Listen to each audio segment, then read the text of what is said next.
Nós estamos de volta para o terceiro bloco do Retrato Falado e agora eu vou continuar falando de arte. Agora eu vou conversar com o Arnaldo Quintela, que é artista plástico. Boa noite, Arnaldo. Boa noite. Um prazer recebê-lo aqui.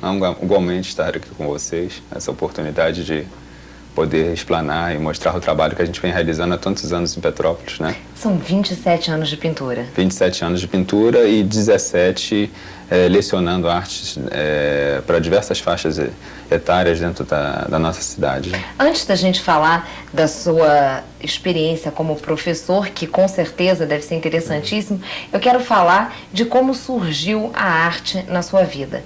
Como é que você se descobriu um artista?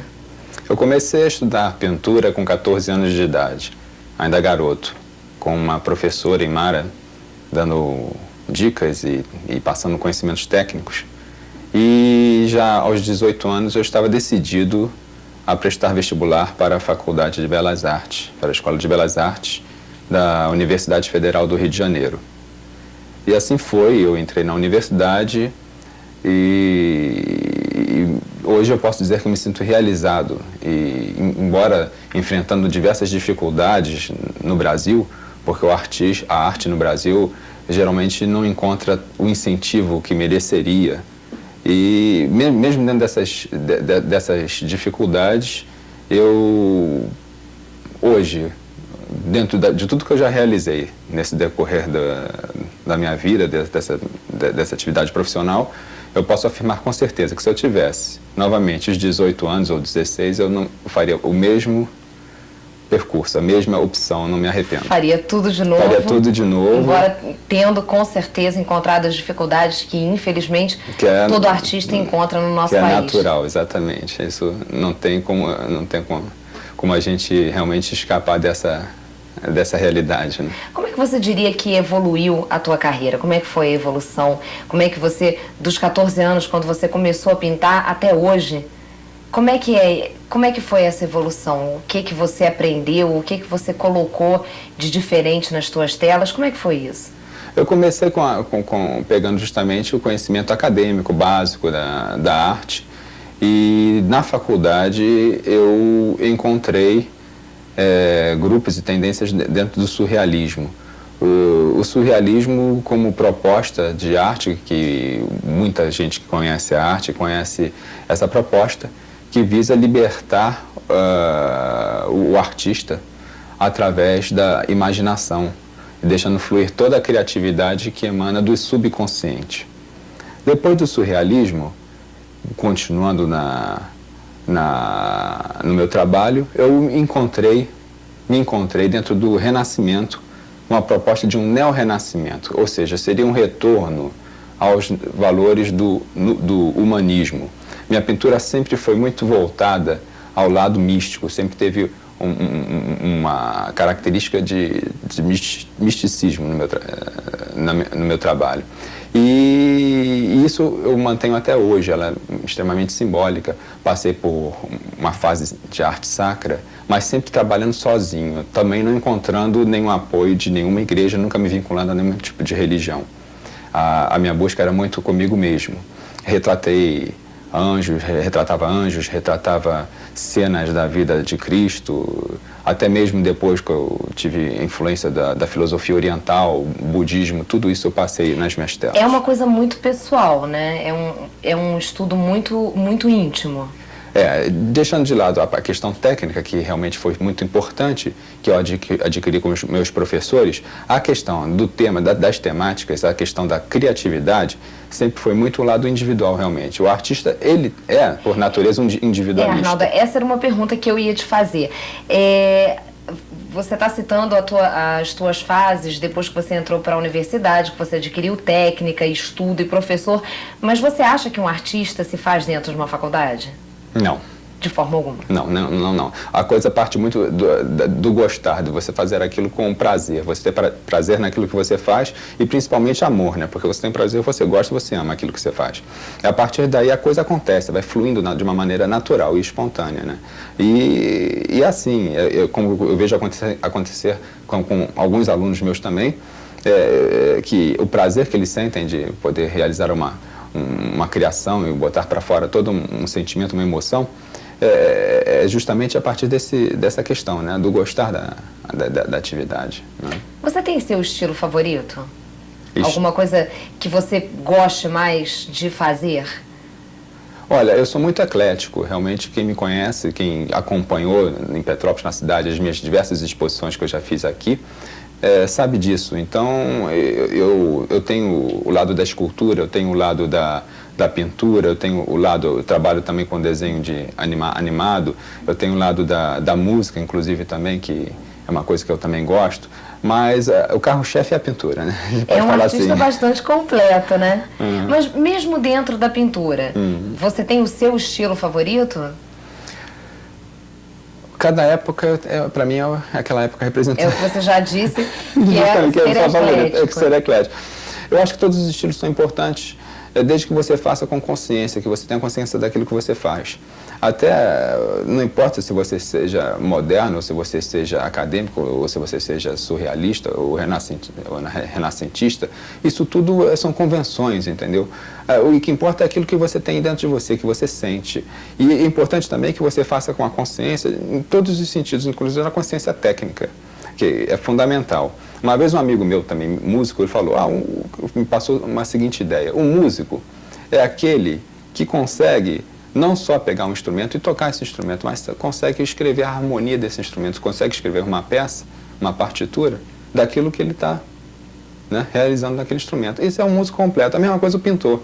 Ora, se um pintor não sabe traçar uma linha reta, ele não sabe traçar um círculo, a mão livre, ele não sabe fazer não conhece a parte básica de todo o desenho, como é que ele pode se dizer completo e um artista em plena liberdade na sua faculdade toda de criação, um ser livre? Se ele é limitado, entendeu? Então, essa questão que eu sempre questionei, o artista não pode ser limitado, ele tem que ser livre, ele tem que poder se expressar, ele tem que conseguir se expressar em qualquer tema, em qualquer técnica, de qualquer forma. De qualquer forma. Você já passou isso para algum dos seus alunos? Já aconteceu de alguém procurar as suas aulas e você ter que dizer que ele não seria um artista completo porque ele tinha limitações? Não, eu nunca faço isso com ninguém. Eu chego e falo o seguinte: eu como professor, quando uma pessoa me procura para passa a ser meu aluno, né, a buscar o conhecimento técnico, eu passo o seguinte: você, para ser completo, depois você poder soltar a sua imaginação, você ter pleno domínio da criatividade, você precisa de certos conhecimentos, você precisa de dominar certas técnicas básicas para você poder representar aquilo que você está sentindo. E geralmente eu passo isso de uma maneira muito natural, espontânea, né? Eu não forço ninguém. Por exemplo, tem muitos alunos que preferem não passar por esse conhecimento. Não, mas eu estou aqui para fazer uma terapia, eu estou aqui para soltar o meu sentimento só, não estou querendo... Tudo bem, eu deixo o aluno livre quando ele procura por esse sistema só pelo lado da terapia. Eu deixo fluir naturalmente. O objetivo seria outro. Seria outro, mas no final é interessante que uma coisa, eu não forço ninguém nessa barra, mas é uma coisa que é tão interessante que o que acontece é que o próprio aluno no final vem me pedir, realmente eu estou agora que eu estou sentindo falta tudo aquilo disso. que eu estava querendo, agora estou sentindo falta disso, agora eu quero fazer isso. Ele acaba entrando no processo. Esse processo didático, não fui eu que criei esse processo didático. Eu aprendi esse processo didático através dos meus professores. E ele realmente, eu passo adiante tudo aquilo que eu aprendi, que eu conheci, através de excelentes professores, inclusive uma delas, a Cordélia Navarro, que foi a aluna, discípula do Rodolfo Amoedo, né? Um dos maiores pintores, dentro daqueles patamares dos pintores nacionais brasileiros que eu considero assim fabuloso, né? É difícil sincronizar didática com arte?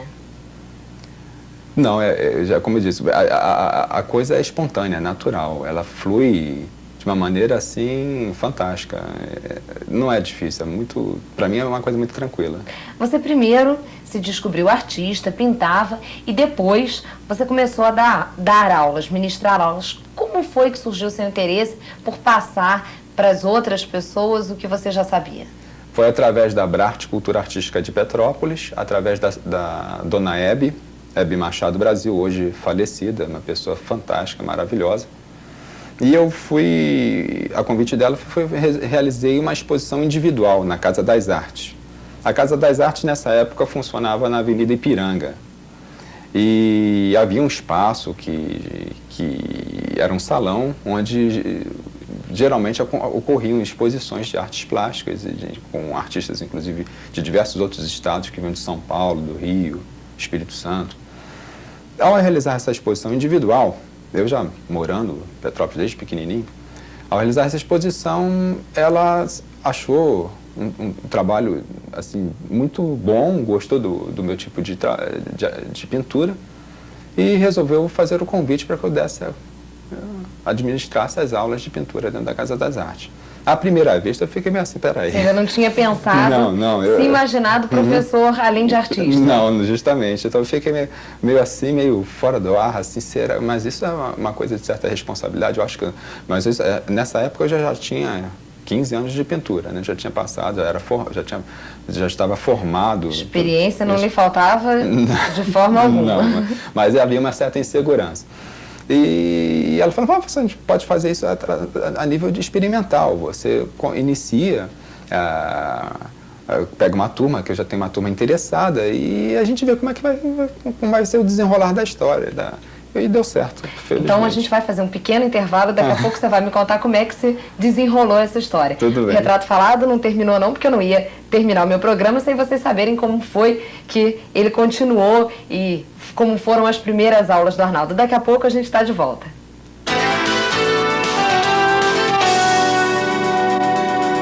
Nosso intervalo passou rápido e eu já estou de volta. Eu interrompi o Arnaldo quando ele estava me contando como foi começar a ministrar as aulas. Então eu quero voltar com ele me contando como é que foi a sua primeira aula.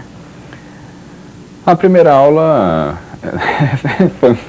foi justamente quando eu comecei a passar o conhecimento de diagramação de espaço para as alunas. Eram duas senhoras e não tinham menor prática. Estavam iniciando realmente do básico. E eu estava um pouco apreensivo, né? Normal para quem está começando uma atividade que nunca exerceu. Uhum. E comecei a mostrar a questão do espaço do papel, espaço de enquadramento, proporção, noção de perspectiva, as ideias básicas da primeira aula de perspectiva. E ao final, elas agradeceram, gostaram e tal, foram a parte ao escritório da Dona Hebe, que ficava ao lado da sala. Aí depois saíram, a Dona Hebe me chamou e falou o seguinte, que elas estavam adorando o trabalho, que queriam continuar comigo. E acharam que a primeira aula foi surpreendente, que elas já tinham conseguido um domínio ali de traço, de de curvas e retas excelente, que elas acreditavam que nem conseguiriam, né? E em 2 horas de aula elas já estavam dominando esse processo. Aí eu fiquei contente, até mesmo sensibilizado, não, eu vou continuar, tudo bem, então vamos bola pra frente. Aí a coisa foi, foram entrando mais alunos, quando eu vi, eu estava realmente bem. E a partir daí são 17 anos como professor de pintura. Uhum. Quem é o público que te procura aqui em Petrópolis para aprender a pintar? São diversas faixas etárias, diversos níveis culturais, sociais. São todas pessoas que, de certa maneira, amam a arte, né? Porque, como eu sempre digo, uma pessoa que me procura, né? Que entra no meu ateliê buscando algum conhecimento, nível cultural ou artístico, é porque ela gosta realmente. Senão ela não passaria nem pela porta.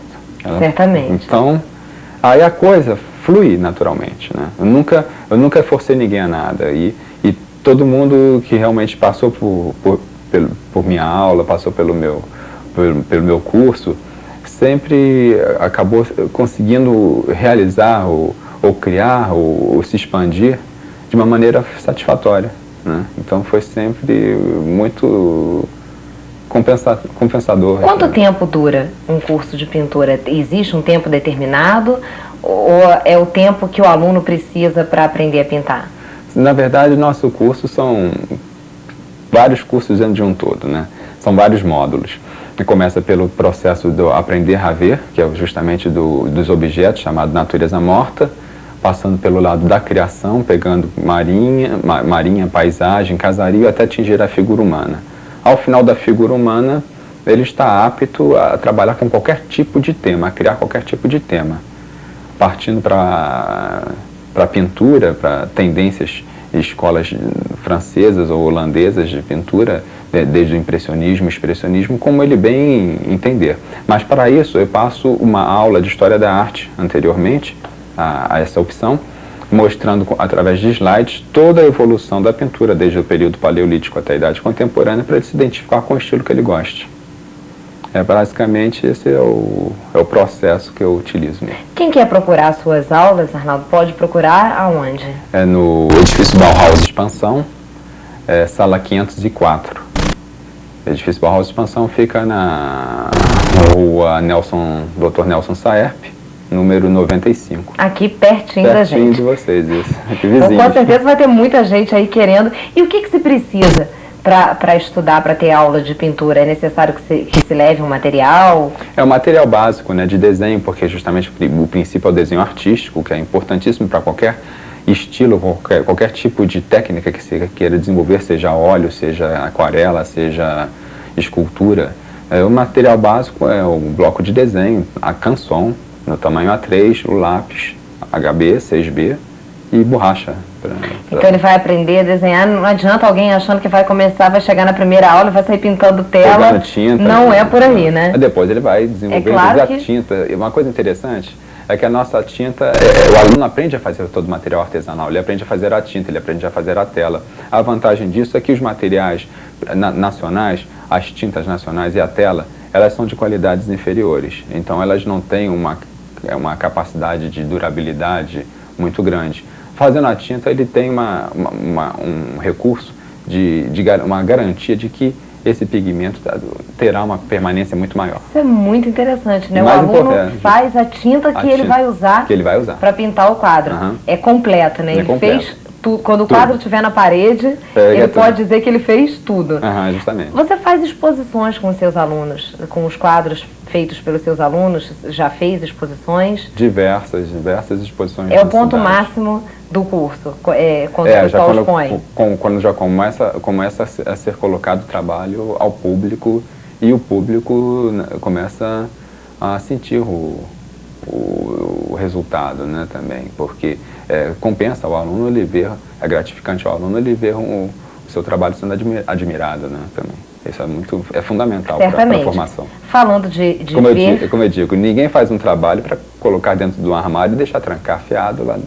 Certamente. Você faz para que outras pessoas possam admirar. Né? Certamente, né? Aliás, isso é em tudo na vida, né? Claro. As pessoas fazem as coisas para que as outras observem, para que as outras admirem, né?